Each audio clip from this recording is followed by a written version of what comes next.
सर्वांना माझा नमस्कार. आपण आपला जो टॉपिक नंबर 8 आहे, त्याच्यामध्ये आपण योजना बघणार आहोत.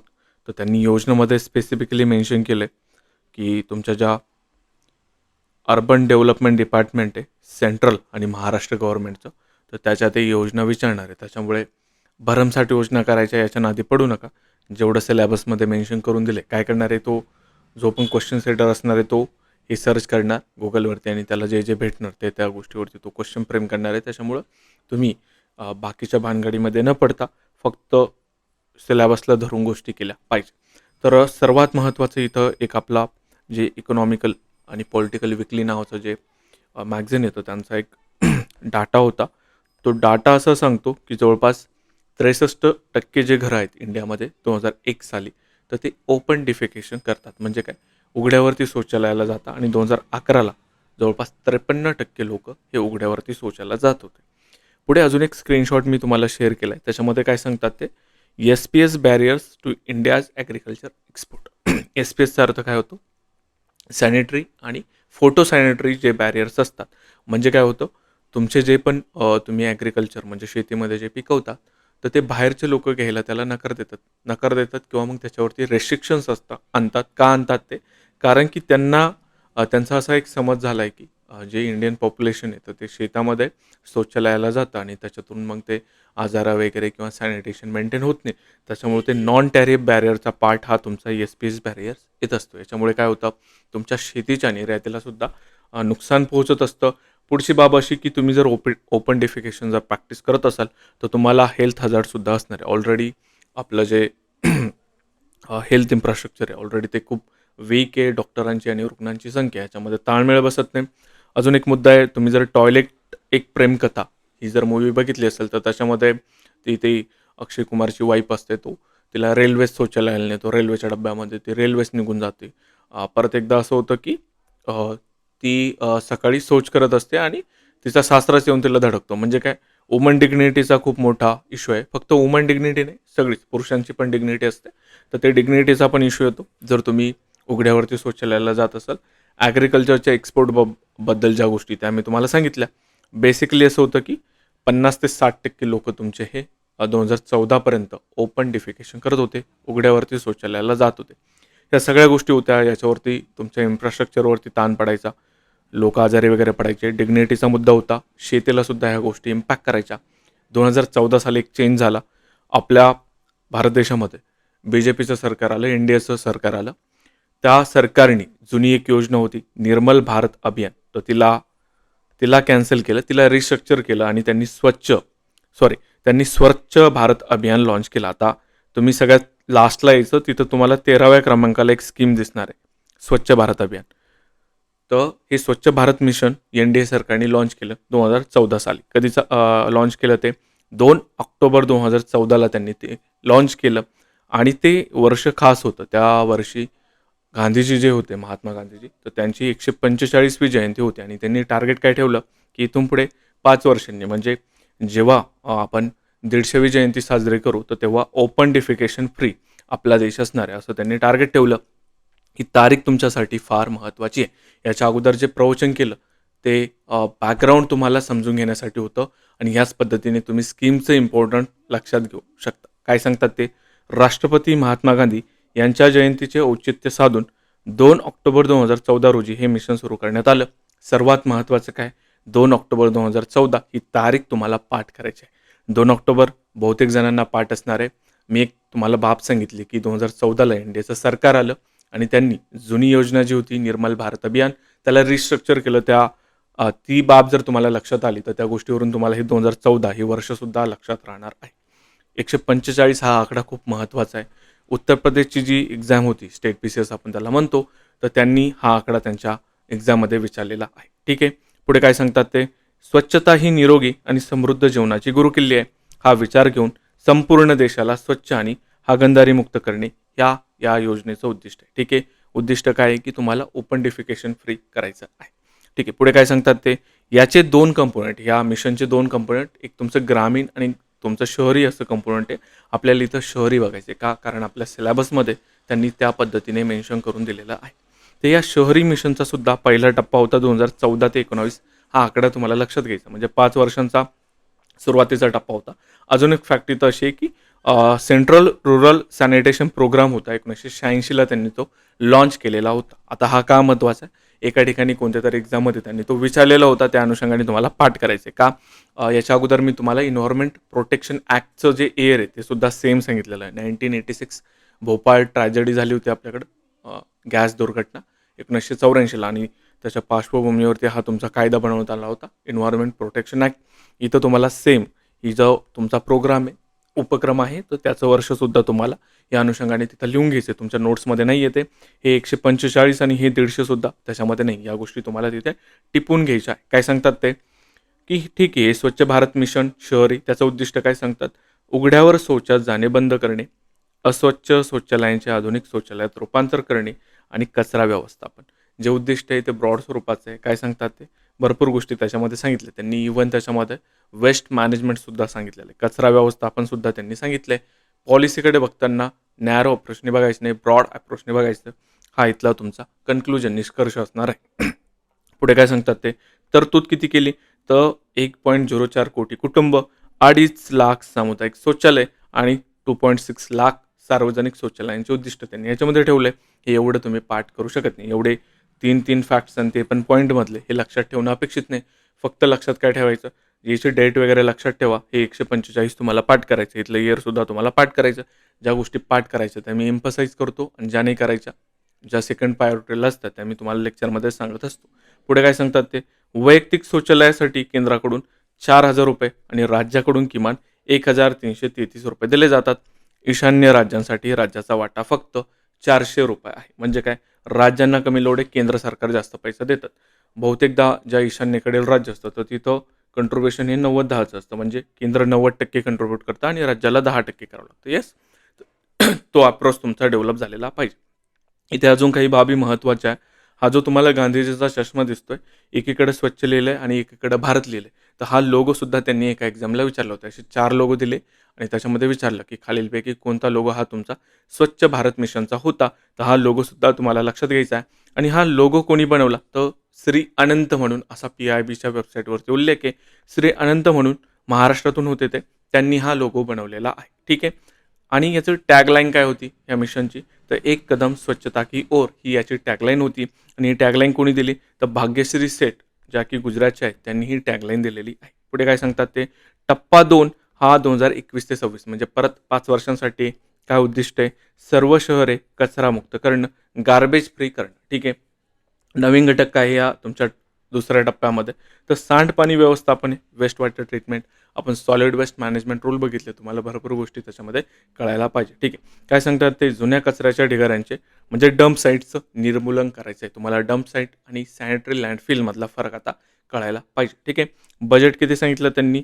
जवळपास 1.41 लाख कोटी, जवळपास त्यांनी 1.5 लाख कोटीच्या आसपास बजेट सांगितलेलं आहे. एक काय करायचं?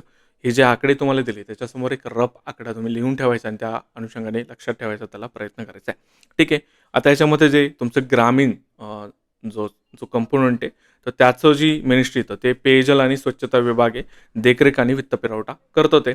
आणि जे अर्बन एरियामध्ये तर तुमची जी अर्बन मिनिस्ट्री, त्याला आपण मिनिस्ट्री ऑफ हाऊसिंग आणि अर्बन अफेअर्स म्हणतो, ती याच्यावरती देखरेख वगैरे करते. ठीक आहे. पुढे काय सांगतात ते? स्वच्छ भारत मिशन ग्रामीण याचा टप्पा पहिला 2014 ते 19. आपण वरती काय बघितला? शहरी हा बघितला. आता ग्रामीणसुद्धा एकदा बघूयात. काय सांगतात ते? स्वच्छ भारत मिशन ग्रामीण टप्पा 1 2014 ते 19 सारख्या गोष्टी आहे. 2 ऑक्टोबर 2019 पर्यंत भारतातील सर्व जिल्ह्यांना स्वतःला हागणदारी मुक्त घोषित केलं पाहिजे. ठीक आहे. वैयक्तिक शौचालय बांधण्यासाठी 12,000 रुपये प्रोत्साहन भत्ता दिला जातो. आता हा 12,000चा त्यांनी फरक कसा केला? 9,000 केंद्र सरकार देतं आणि राज्य हे 3,000 रुपये देतं. ईशान्य राज्यांसाठी हे प्रमाण 90-10 आहे. हे तुम्हाला लक्षात ठेवायचं. काय? तुम्हाला हा 12,000चा भत्ता लक्षात ठेवायचा प्रोत्साहनपर, आणि त्याचं डिव्हिजन कसं आहे? 9,000 प्लस 3,000 आहे. ही बाब तुम्हाला लक्षात ठेवायची. हे 9,000 आणि 3,000चा जर रेशो काढला तुम्ही, 75-25चा रेशो येतो तो. आणि नॉर्थ ईस्ट स्टेटसाठी तो रेशो हा तुमचा 90-10चा असणार आहे. ठीक आहे. अजून एक होतं याच्यामध्ये, तुम्ही म्हणजे इकडे आपल्या साईडला कमी वाजतं ते गाणं. नॉर्थ इंडियामध्ये दिल्लीला वगैरे कोणी UPSCचं प्रिपरेशन केलं असेल तर तिकडं जी जेव्हा महानगरपालिकेची गाडी येते कचरा घ्यायला, तेव्हा हे गाणं वाजतं की स्वच्छ भारत का इरादा म्हणून. ऑडिओ ट्रॅक आहे.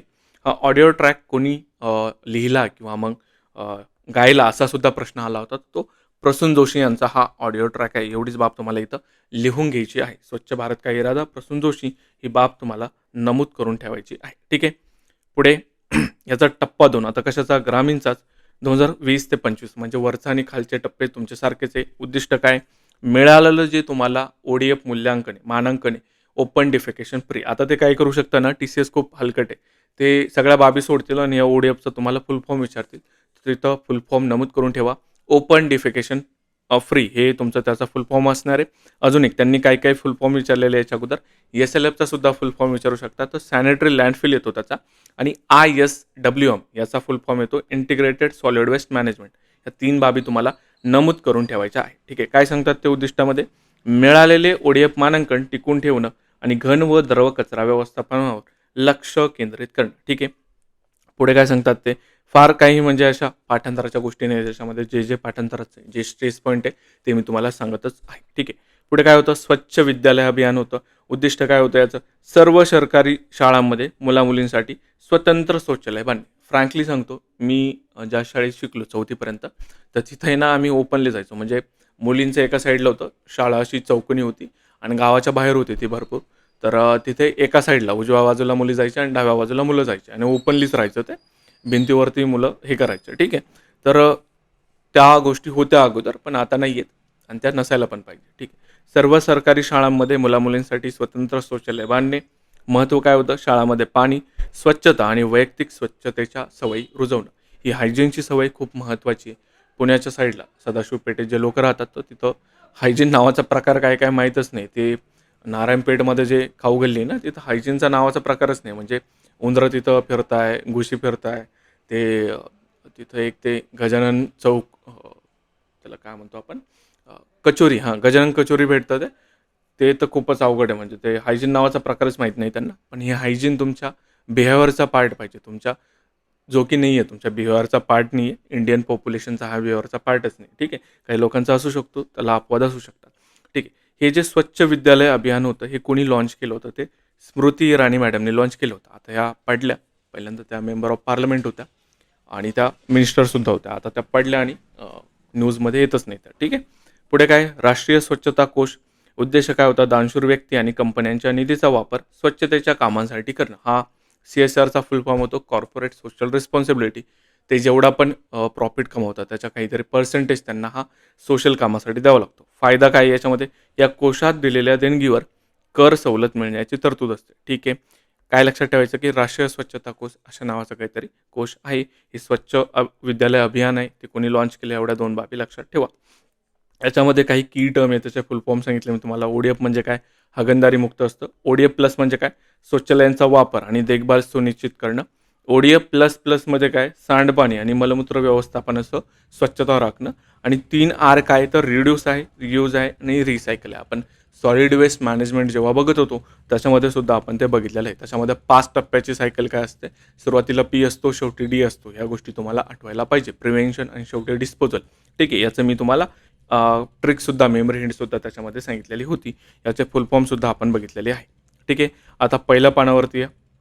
ती आपली स्वच्छ भारत मिशन होतं आणि त्या अनुषंगानेच महाराष्ट्र सरकारनं स्वच्छ महाराष्ट्र अभियान लॉन्च केलेलं आहे. म्हणून ते अगोदर घेतलं आणि हे आपण नंतर घेतो. याचा कालावधी किती आहे? 2021 ते 26 असा याचा कालावधी आहे. तिथं 2 टप्पे होते. ते 2 टप्प्याचा कालावधी वेगळा, याचा कालावधीसुद्धा वेगळा. ह्या गोष्टी तुम्हाला लक्षात ठेवायच्या. केंद्र सरकारच्या स्वच्छ भारत अभियानाच्या धर्तीवर महाराष्ट्र राज्यात 15 जुलै 2022 पासून हे अभियान राबवले जात आहे. शहरांना कचरामुक्त आणि स्वच्छ ठेवणे हा या योजनेचा मुख्य उद्देश आहे. काही शहरांना कचरामुक्त करायचं आणि स्वच्छ ठेवायचं हे या योजनेचं त्यांनी मुख्य उद्देश सांगितलं. आणि इथं महत्त्वाची तारीख कोणती आहे? 15 जुलै 2022 ही तुमची महत्त्वाची तारीख असणार आहे. ह्या तारखेपासून त्याची अंमलबजावणी सुरू झाली. ही बाब तुम्हाला लक्षात घ्यायची. पुढे काय सांगतात ते? आर्थिक तरतुदीमध्ये त्यांनी जवळपास 12,000 प्लस कोटींची तरतूद केली आहे. विधान कसं येऊ शकतं तुम्हाला परीक्षेमध्ये की 10,000 कोटीपेक्षा कमी निधी होता किंवा 12,000 कोटीपेक्षा कमी निधी होता. तर तिथं तुम्हाला हे ट्रॅप आठवायला पाहिजे. 12,000 कोटीपेक्षा जास्त निधी होता ही बाब लक्षात घ्या. आणि अजून काय फोकसचा पॉईंट आहे की केंद्र सरकारपेक्षा राज्य सरकारने जास्त पैसा दिलेला आहे आणि स्थानिक स्वराज्य संस्था यांनी सुद्धा याच्यामध्ये कंट्रीब्यूट केलेलं आहे. आता इथं 2 महत्त्वाचे तुमचे SDG गोल दिले. SDG काय सस्टेनेबल डेव्हलपमेंट गोल आहे. त्याच्या अगोदर तुमचे MDG होते, मिलेनियल डेव्हलपमेंट गोल. येस, तर ते तुमचे 2000 ते 2015 सालापर्यंत होते. आता हे तुमचे SDG 2015 ते 30 सालापर्यंत तुम्हाला अचीव करायचे आहे. तर SDG 6 क्रमांक काय सांगतो, सॅनिटेशन अँड क्लीन वॉटर. हे तुम्हाला लिहून घ्यायचं आणि हे पाठ करायचं आहे तुम्हाला. सॅनिटेशन आणि क्लीन वॉटर. SDG 3 मध्ये तुमचं गुड हेल्थ अँड वेलबिंग ह्या गोष्टी येतात. येस, तर तुम्हाला जर हेल्थ विचारलं कितीमध्ये येते, तर क्रमांक 3मध्ये आणि 6मध्ये काय येतं, सॅनिटेशन आणि क्लीन वॉटर. मी कसं लक्षात ठेवलं होतं ते, मला पहिले 3-4 तर पाठ झाले होते. येस, तर 3मध्ये तुमचं गुड हेल्थ अँड वेलबिंग येतं, 4मध्ये तुमचं क्वालिटी एज्युकेशन येतं, 5मध्ये तुमचं जेंडर इक्वॅलिटी येते, 10मध्ये रिड्यूस इनइक्वॅलिटी येते. ते फरक मी तुम्हाला नंतर कळवेल काय काय आहे आणि काय नाही. तर पण 6मध्ये मी कसं लक्षात ठेवलं होतं, म्हणजे मला सुरुवातीचे काही पाठ झाले होते आणि 6 आणि या सॅनिटेशनला मी कोरिलेट केलं होतं की स असं काहीतरी, आणि त्या अनुषंगाने त्याला लक्षात ठेवायचा प्रयत्न केलेला होता. तुम्हाला सुद्धा तुम्ही त्या पद्धतीने लक्षात ठेवू शकता. हे SDG 3 मला पाठ झालेलं होतं, गुड हेल्थ अँड वेलबिंग. ठीक आहे. पुढे काय सांगतात ते, अभियानाचे काही मुख्य भाग आहेत. कचरा व्यवस्थापन, वेस्ट मॅनेजमेंट. ठीक आहे. राज्यात दररोज सुमारे 22,503 टन कचऱ्यावर प्रक्रिया केली जाते. हा आकडा पाठ करायचा नाही, त्याच्या पुढचा आकडा पाठ करायचा. या कचऱ्यापासून रोज 1200 टन कंपोस्ट खत तयार होते. ठीक आहे. आणि जुन्या साठलेल्या कचऱ्याचे ढीग 31 डिसेंबर 2024 पर्यंत नष्ट करण्याचे उद्दिष्ट आहे. काय, 2 फॅक्ट तुम्हाला लक्षात ठेवायचे की 1200 टन कंपोस्ट खत तयार होतं आणि 31 डिसेंबर 2024 पर्यंत जे जुने तुमचे कचऱ्याचे ढीग आहे ते नष्ट करायचे आहे. आता ही जी पहिल्या क्रमांकाची तुमची योजना आहे, तुम्ही नंतर तिसऱ्या क्रमांकावरती सुद्धा तुमची एक योजना आहे. ठीक आहे, स्वच्छ महाराष्ट्र अभियान. तर ती सारखीच आहे. हे त्यांनी वेबसाईटवरती दिलं. त्यांच्या नगर विकास विभागाची जर वेबसाईट बघितली तुम्ही, ह्याच फॉर्मॅटमध्ये दिलं आणि मी त्याच फॉर्मॅटमध्ये घेतलं. कारण काय होतं नंतर की काही जण असं मेसेज करतात की तुम्ही ही घेतलं नाही, ते घेतलं नाही. तो मुद्दाच नको, त्याच्यामुळे मी ते घेतलेल्या आहे गोष्टी. याच्यामध्ये त्यांनी काय सांगितलं, अभियानाचे 5 मुख्य काम सांगितले. सॉलिड वेस्ट मॅनेजमेंट सांगितलं, सस्टेनेबल सॅनिटेशन सांगितलं, यूज वॉटर मॅनेजमेंट सांगितलं, इन्फॉर्मेशन अँड अवेअरनेस, त्याला आपण जनजागृती म्हणतो, आणि क्षमता बांधणी म्हणजे कॅपॅसिटी बिल्डिंग, असे त्यांनी 5 काम सांगितले. हे 5 मुद्दे लक्षात ठेवायचे. TCS काय विचारू शकतं की 5 मुख्य काम कोणकोणते, आणि ह्या गोष्टी तुम्हाला ते नमूद करून देऊ शकतं किंवा याच्यापैकी कोणता तरी ऑड मॅन आउट तुम्हाला ओळखायला लावू शकतं. ठीक आहे, सारखाच डाटा आहे, एकच स्कीम आहे. ठीक आहे, कन्फ्युजन व्हायला नको. ते कन्फ्युजन तुम्ही ज्यांना नोट शेअर कराल त्यांना होईल ते. तर जनजागृती आणि प्रशिक्षण आपण आत्ता डिस्कस केलं. त्याच्यामध्ये लोकसहभाग प्रशिक्षण या गोष्टी पाठांतराच्या नसत्या, कॉमन सेन्सच्या असतात. याच्यामध्ये कचरामुक्त शहर बनवण्यासाठी इंडियन स्वच्छता लीग, स्वच्छता शपथ आणि स्वच्छता ही सेवा यासारखे उपक्रम राबवले जातात. शहरामधील स्वच्छता कर्मचाऱ्यांना आणि अधिकाऱ्यांना आधुनिक तंत्रज्ञानाचं प्रशिक्षण दिलं जातं. ठीक आहे, ह्या ज्या बोलबच्चन गोष्टी ह्या तुमच्या राज्यसेवा मेन्स आता जी डिस्क्रिप्टिव्ह झाली त्याच्यामध्ये तुम्हाला लिहावं लागतात. इथं ऑब्जेक्टिव्हला याचा स्कोप खूप कमी आहे. याच्यामध्ये त्यांनी त्या वेबसाईटवरती नमूद करून दिलं की महाराष्ट्राची अभिमानास्पद कामगिरी. काय आहे ती कामगिरी? तर स्वच्छ सर्वेक्षण 2023ला जे झालं होतं त्याच्यामध्ये महाराष्ट्र राज्य देशात पहिल्या क्रमांकावर होतं, आणि ही खूप महत्त्वाची फॅक्ट तुमची असणार आहे. सगळ्यात महत्त्वाचं तुमचा जर कोणता फॅक्ट्स असेल या स्कीममध्ये तो हा प्रथम क्रमांकाचा आहे. स्वच्छ सर्वेक्षण 2023मध्ये महाराष्ट्र फर्स्ट आलं होतं, हे तुम्हाला लक्षात ठेवायचं. आणि त्याच्यामध्ये ते स्टार रेटिंग करतात त्याच्यामध्ये त्या स्वच्छ सर्वेक्षणामध्ये. त्याच्यामध्ये 7 स्टार हा कोणाला भेटला होता? नवी मुंबईला भेटला होता. पुणे आणि पिंपरी चिंचवडला 5 स्टार कचरामुक्त शहराचा पुरस्कार भेटलेला होता. ठीक आहे, भरपूर शहरांना भेटतो, पण आपल्याकडे कोणाकोणाला भेटला एवढं लक्षात ठेवा. नवी मुंबईला 7 स्टार, असं लक्षात ठेवायचं की नवी मुंबईमध्ये 7 स्टार हॉटेल आहे, पुणे आणि पिंपरी चिंचवडला 5 स्टार हॉटेल. या अनुषंगाने लक्षात ठेवायचा प्रयत्न करा. हे थोडक्यात फायदे हे वाचून घ्यायचे, पाठांतराचा भाग तुमचा नाही आहे. याच्यामध्ये पहिली आणि तिसरी स्कीम तुमची सारखीच आहे. त्या दोन्ही गोष्टी आपण इथं डिस्कस केलेल्या आहे. अजून एक याच्यामध्ये बाब अशी आहे की याच्यामध्ये जे तुमचं मॅन्युअल स्कॅव्हेंजिंग होतं तर त्याला सुद्धा रोखण्याचा प्रयत्न या स्कीममध्ये त्यांनी केला आहे. या मॅन्युअल स्कॅव्हेंजिंगचा एक कायदा आहे 1993चा, तो तुम्हाला पाठ असायला हवा. 1993 हे इयर तुम्हाला पाठ करायचं आहे. ठीक आहे, ह्या गोष्टी कायद्याने बॅन असून सुद्धा अजूनही प्रॅक्टिस केल्या जातात. मॅनहोल स्कॅव्हेंजिंग त्याला म्हणतो आपण. ठीक आहे, तुमच्या 3 योजना आपण डिस्कस केल्या. 3 म्हणजे काय, क्रमांक 1 आणि 3ची तुमची सारखीच आहे, आणि आपण स्वच्छ भारत मिशन केंद्राचं ह्या बाबी याच्यामध्ये बघितल्या. आता पुढची आपल्याला जी योजना बघायची त्याच्या अगोदर द हिंदूचं आर्टिकल होतं, त्याच्यामध्ये त्यांनी हा डाटा दिला होता. एकदा वाचून घ्या तो काय आहे.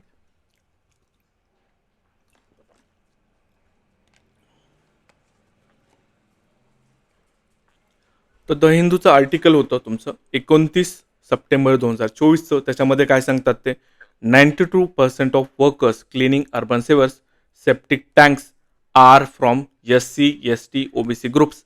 ऑलमोस्ट 69% म्हणजे जवळपास 70% जे आहेत ते SC कॅटेगरीचे, असं त्यांनी त्याच्यामध्ये नमूद केलं. आता इथं जातीवाचक आपल्याला कोणालाही टार्गेट करायचं नाही, ह्या गोष्टी यायला पण नको.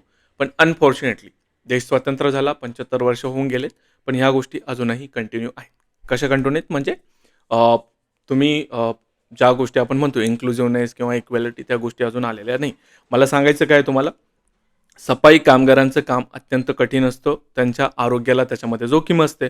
पण अनेक ठिकाणी काय होतं, त्यांची जी निवास व्यवस्था असते, जरी ते शासकीय कर्मचारी असले ग्रुप सी ग्रुप डीचे, तरीसुद्धा त्यांचं जे निवासस्थान असतं ते सेवा स्वरूपात असतं. म्हणजे ठीक आहे, तुमची ड्युटी जोपर्यंत तोपर्यंत तुम्ही त्याचा उपभोग घेऊ शकता. आपण हे 1981च्या रूल जे आपण बघितले त्याच्यामध्ये त्याची डेफिनेशनसुद्धा बघितलेली होती. जोपर्यंत तुमची सर्व्हिस असते तोपर्यंत तुम्हाला ते क्वार्टर भेटतं. क्वार्टर हा शब्द मी तुम्हाला त्याच्यामध्ये सांगितला होता. पुढे काय, सेवेत मृत्यू झाल्यास कुटुंबासाठी घराचा मोठा प्रश्न निर्माण होतो. ठीक आहे, तुमच्याकडं इन्कम कमी आहे, तुम्ही फायनान्शियली स्ट्रॉंग नाही, त्याच्यामुळेच तुम्ही असे कामं करताय. येस, आणि त्याच्यासुद्धा जर त्या वर्करचा जर मृत्यू वगैरे झाला तर मग पूर्ण कुटुंब रस्त्यावरती येतं. त्याच्यासाठी सरकारने काय केलं, सरकारने एक योजना लॉन्च केली. त्या योजनेचं नाव आहे डॉक्टर बाबासाहेब आंबेडकर श्रम साफल्य आवास योजना. तुम्हाला या योजनेचं महत्त्व समजलं पाहिजे, त्याच्यासाठी अगोदर तुम्हाला द हिंदूचा डाटा वगैरे ह्या सगळ्या गोष्टी आपण दिलेल्या आहे. ठीक आहे, काय सांगतात ते, ही योजना प्रामुख्याने नगरपालिका आणि महानगरपालिकांमधील सफाई कामगारांच्या कल्याणासाठी सुरू करण्यात आली आहे.